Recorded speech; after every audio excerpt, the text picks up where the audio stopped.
In Kanto, there exist three powerful Pokemon with the ability to control the elements.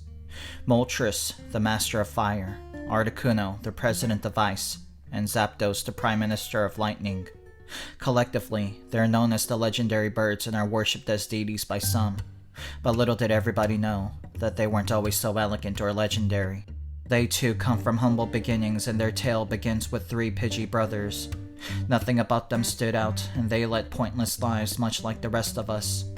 They just perch atop some boring sap-filled trees and discuss the weather, or make racist remarks about the Spearows.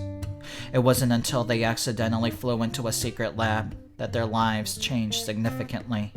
Inside the secret compound, the Pidgey stumbled upon an ongoing experiment where they contaminated random objects with radiation.